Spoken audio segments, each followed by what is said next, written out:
जय श्री कृष्ण, जय श्री राधा रानी। आप सभी का स्वागत है राधा माधव की बातों में।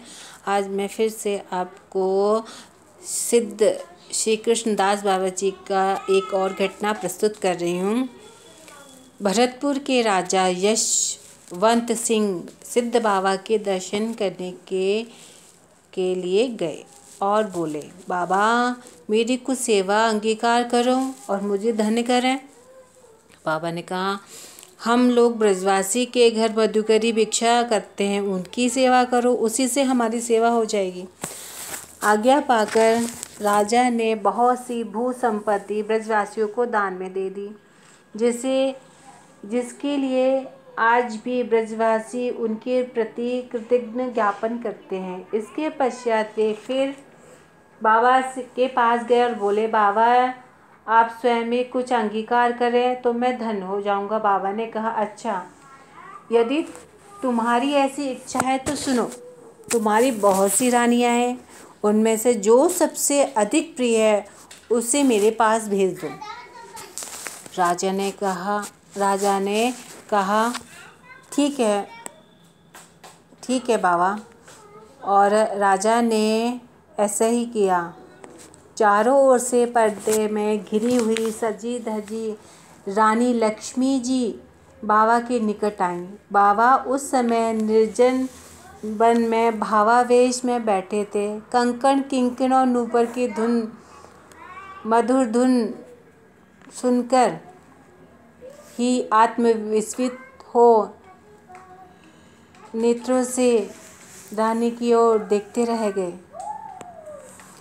रानी भी 10-15 हाथ दूर स्तंभित हो खड़ी रह गईं। इस प्रकार एक पहर बीत गया। रानी की दासियों ने धीरे धीरे पर्दा उठाकर देखा तो रानी सचेत अवस्था में अचेत सी हुई निश्चल खड़ी थी और बाबा एकटक उनकी ओर देख रहे थे। तब वे राजा को वहां ले आईं। उन्होंने अपनी आंखों से ये सब देखा। बाबा की अवस्था दिन रात भाव में वैसी की वैसी रही। दूसरे दिन अर्धभ्रा दशा हुई, तीसरे दिन भ्रा दशा हुई। 3 दिन एक राजा भी उसी स्थान पर रहे। भाव राज्य का कुछ भी ज्ञान न होने के कारण उन्हें भयंकर संदेह हो गया।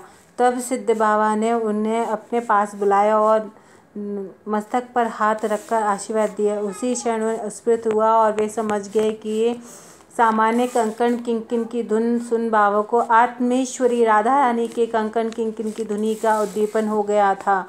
उसी का दर्शन करते हुए वे दिन रात तक आनंद सागर में निमज्जित थे। रानी लक्ष्मी भी बाबा के दर्शन कर कृतार्थ हुई। उनकी भक्ति कथाएं आज भी ब्रज में कही जाती हैं। उन्होंने एक बार राधा कुंड जाकर बहुत सा धन वैष्णव की सेवा में खर्च करने की चेष्टा की। वैष्णव ने कहा, हम तो लोग राजान्न ग्रहण नहीं करते।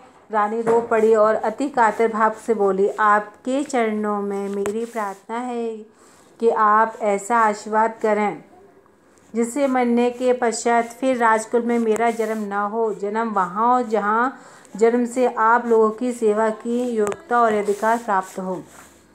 उनका ऐसा भाव देख वैष्णव का, तुम एक काम कर सकती हो, यदि अपने हाथ से गोबर के कंडे थापो और उसे बेचकर प्राप्त किए हुए धन से हमारे पास भेजो तो हम उसे स्वीकार कर लेंगे। रानी ने वैसा ही किया। आज तक रानी के दिए हुए उस धन से राधा कुंड के वैष्णवों की सेवा की जाती है। कहते हैं कि सिद्ध बाबा कई दिन तक मानसिक गंगा में डूबे रहकर जल स्पर्श शून्य विश्वनाथ चक्रवर्ती के स्वहस्त लिखित ग्रंथ लेकर बाहर निकले।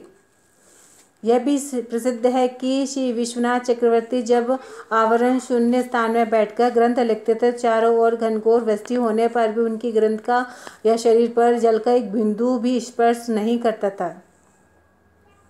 सिद्ध बाबा भजन के अनुकूल प्राय सभी ग्रंथ संग्रह कर योग्य व्यक्तियों की सहायता से उनका आस्वादन करते थे। निश्चल होकर जब वे ग्रंथ श्रवण करते थे तब उन्हें साधारण प्रेमा वश होता नेत्रों से अश्रु निकलते थे।